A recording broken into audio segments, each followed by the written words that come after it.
ফাইজুর বন্ধু আদনান শেখের ওয়াইফ আয়েশাকে তার মা বাবা বাসা থেকে বের করে দিয়েছিল। শকিং ইনফরমেশন দিল আদনানের বোন ইফাত। জানাবো সেটা গসিপসে। সেই সাথে থাকছে 5.5 লাখ রুপি হাতিয়ে নেওয়ার অভিযোগ নিয়ে মুখ খুলল তৃপ্তি। কিন্তু এদিকে বড় একটা প্যান ইন্ডিয়ান মুভিও হলো তার হাতছাড়া।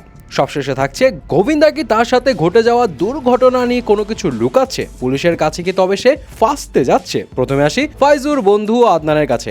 বেচারা আদনানের বিয়ের পর থেকেই তো কন্ট্রোভার্সি যেন পিছুই ছাড়ছে না। এই তো গতকালে জানা গেল যে আয়েশার ফেস সোশ্যাল মিডিয়াতে রিভিল করার জন্য আদনান মেজাজ হারিয়ে তার বোনকে কয়েকটা ধুরুম দিয়েছিল। আর তারপরই থানায় গিয়ে তার বোন ইফাত আবার আদনানের নামেই করেছিল মামলা। যে খবরটা নিয়ে মিডিয়া পাড়া অ্যান্ড অনলাইন প্ল্যাটফর্মে উঠেছিল বেশ ঝড়। কিন্তু এই ঝড়কে আবার ফেক দাবি করে উড়িয়ে দিল আদনান নিজেই। তবে আদনানের বোন ইফাত এবার যেন ঢেলে দিল সেই ঝড়ের আগুনে ঘি। একটি ইন্টারভিউতে ইফাত জানায় আয়েশার নাম ছিল আগে রিধি যাদব আর সে ছিল হিন্দু ধর্মের। তার বাবা রাহুল যাদব ও বোন রশ্মি যাদব। আদনানের সাথে প্রেম কাণ্ডে জড়ানোর পর তার মা বাবা 2 বছর আগে তাকে বাসা থেকে বের করে দিয়েছিল। অ্যান্ড তারপর থেকেই আদনান ও রিধি ছিল লিভ টুগেদারে। অ্যান্ড বিয়ের আগে রিধি ধর্ম চেঞ্জ করে নাম বদলে ফেলে। রিপোর্টস বলছে রিধি আগে ইন্ডিগো এয়ারলাইন্সের এয়ার হোস্টেস হিসেবে কাজ করত। অ্যান্ড ইন্ডিগোর ইনস্টাগ্রাম হ্যান্ডেলে রিধির ইউনিফর্ম পরা একটি ছবিও শেয়ার করা হয়েছিল। ইন্ডিগো সেখানে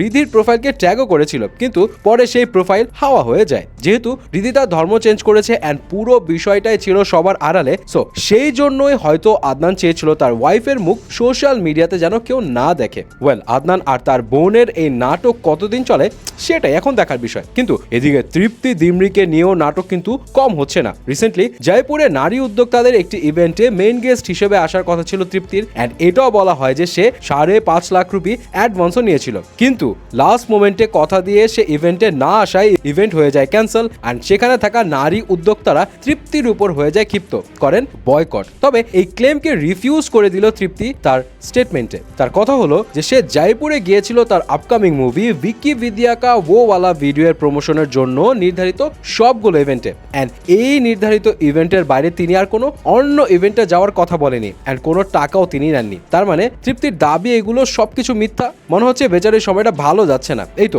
মাঝখানে শোনা যাচ্ছিল যে পুষ্পা 2-তে আইটেম সঙ্গে তৃপ্তি কাজ করবে। আর এখন মিডিয়া রিপোর্টস থেকে গুঞ্জন উঠেছে যে তৃপ্তি আইটেম সঙ্গের জন্য অডিশন তো দিয়েছিল, বাট ফিল্ম মেকারদের আসলে তেমন একটা পছন্দ হয়নি। এনিওয়ে, বোঝা যাচ্ছে তৃপ্তি এখনো ওই লেভেল পর্যন্ত যেতে পারেনি। ফাইনালে আসি গোবিন্দার কাছে। সবাই ইতিমধ্যে জানে যে গত মঙ্গলবার গোবিন্দার সাথে একটা দুর্ঘটনা ঘটে যায়। এন্ড তার পিস্তল থেকে ভুলবশত গুলি বের হয়ে তার পায়ে লাগে। যদিও সে এখন সুস্থ আছে, কিন্তু পুলিশ তদন্ত করে মনে হয় অন্য কিছুর গন্ধ পাচ্ছে। ঘটনাটা যতটা সহজ মনে হচ্ছে ততটা সহজ না। মিডিয়া রিপোর্টস থেকে জানা যায় গোবিন্দা পুলিশের কাছে গিয়ে বলেছে আমার এই মেশিনটা প্রায় 20 বছর আগের, অনেক পুরনো। এন্ড এটা আসলে গোছাতে গিয়ে পড়ে যায় এন্ড এই দুর্ঘটনা ঘটে। কিন্তু পুলিশের কাছে মনে হচ্ছে এই পুরনো পিস্তল এভাবে পড়ে গেলে এমন ঘটনা ঘটাটা সম্ভব না। যদিও তারা সেখানে অপরাধের চিহ্ন পায়নি, বাট তাদের প্রাথমিক ধারণা ঘটনা এখানে আরো কিছু থাকতে পারে। গোবিন্দা কিছু লুকাচ্ছে। যাই হোক, পুলিশ তো তদন্তের স্বার্থে সন্দেহ করতেই পারেন। এখন আসলে গোবিন্দা কিছু লুকিয়ে থাকলে সেটা বের হয়ে আসে কিনা সেটাই হচ্ছে এখন দেখার বিষয়।